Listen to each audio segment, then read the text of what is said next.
Breaking Dawn by Stephanie Meyer. Chapter 3. "Oh, Bella," she squealed now, gushing before she was all the way through the door. "Oh, honey, you're so beautiful. Oh, I'm going to cry. Alice, you're amazing. You and Esme should go into business as wedding planners.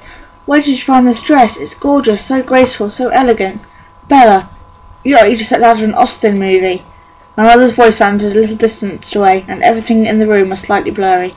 Such a creative idea, designing the theme around Bella's ring. So romantic. To think it's been at Edward's family since the 1800s. Alice and I exchanged a brief conspirational look. My mum was off on the dress style by more than 100 years. The wedding wasn't actually centred around the ring, but around Edward himself.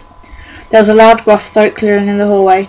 "Renee, Esme said it's time you got settled down there," Charlie said. "Well, Charlie, don't you look dashing," Renee said in a tone that was almost shocked. That might have explained the crustiness of Charlie's answer. Alice got me to. "Is it really time already?" Renee said to herself, sounding almost as nervous as I felt. "This has all gone so fast. I feel dizzy." That made two of us. "Give me a hug before I go down," Renee insisted. "Carefully now, don't tear anything." My mother squeezed me gently round the waist and then wheeled for the door, only to complete the spin and face me again. "Oh my goodness, I almost forgot. Charlie, where's the box?" My dad rummaged in his pockets for a minute and then produced a small white box which he handed to Renee. Renee lifted the lid and held it out to me. "Something blue," she said. "Something old, too. They're your grandma swans," Charlie added. "We had a jeweller replace the paste stone with sapphires." Inside the box were two heavy silver hair combs. Dark blue sapphires were clustered into the intricate floral shapes atop the teeth. My throat got all thick. "Mum, Dad, you shouldn't have." "Alice wouldn't let us do anything else," Renee said.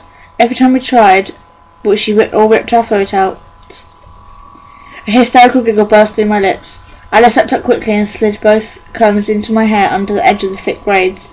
"That's something old and something blue," Alice mused, taking a few steps back to admire me. "And your dress is new, so here." She flicked something at me. I held my hands out automatically, and a filmy white garter landed in my palms. "That's mine, and I want it back," Alice told me. I blushed.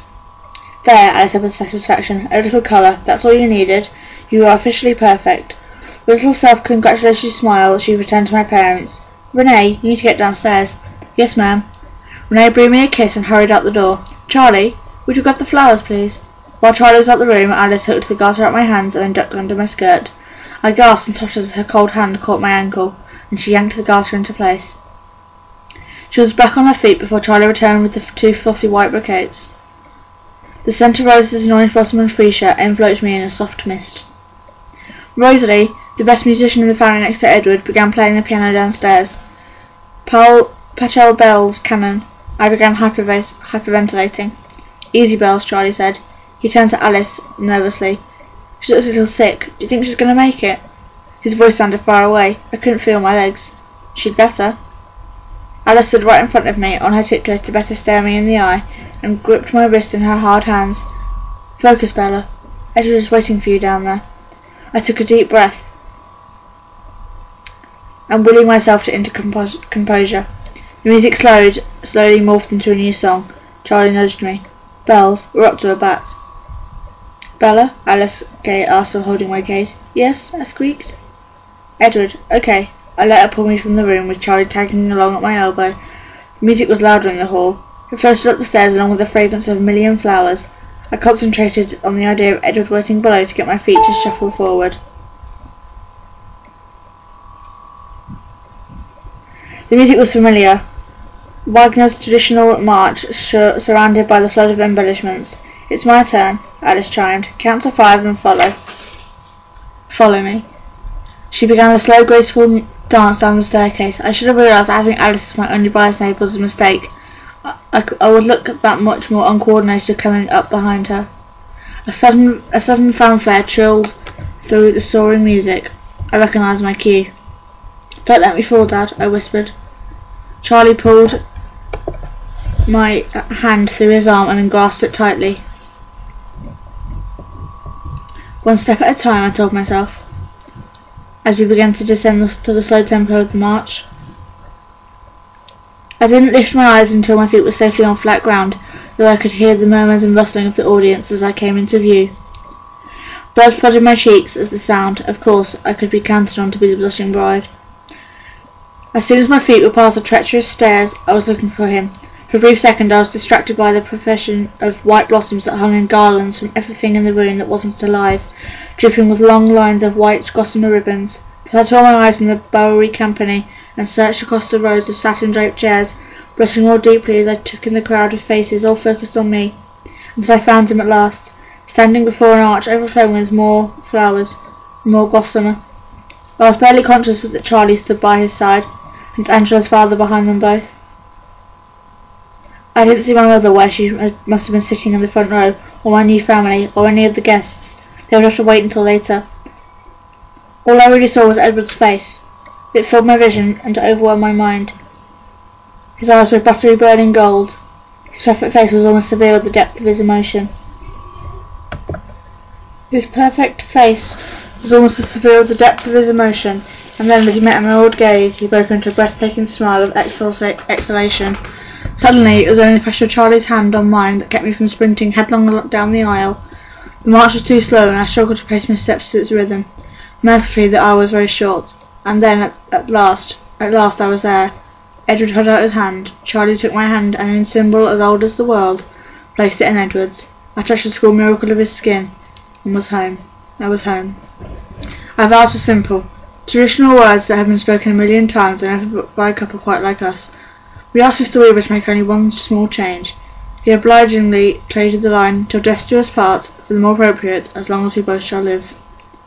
In that moment, as the minister said his part, my world, which had been upside down for so long now, seemed to settle into its proper position. I saw just how silly I had been for fearing this, as if it was an unwanted birthday gift or an embarrassing exhibition, like the prom. I looked into Edward's shining, triumphant eyes, and I knew that I was winning too, because nothing else mattered but that I could stay with him. But I didn't realise I was crying until it was time to say the blinding words. "I do," I managed to choke out in a nearly unintelligible whisper, blinking my eyes clear so I could see his face. When it was his turn to speak, the words rang clear and victorious. "I do," he vowed.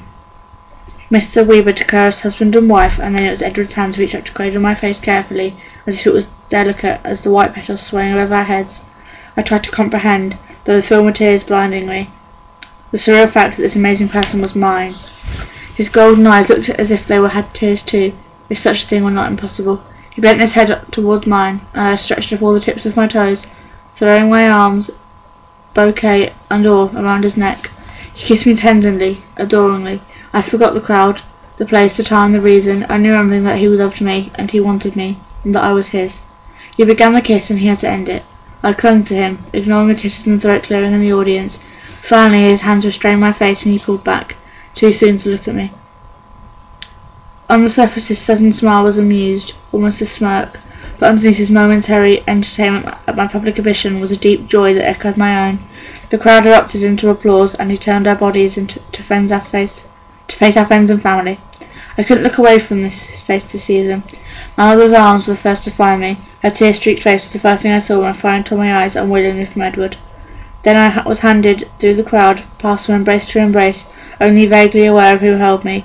My attention centred on Edward's hand, clutched tightly on my own. I did recognise the difference between the soft, warm hugs of my human friends and the gentle, cool embraces of my new family. One scorching hug stuck out from all the others. Seth Clearwater had braved the throng of vampires to stand in for my lost werewolf friend.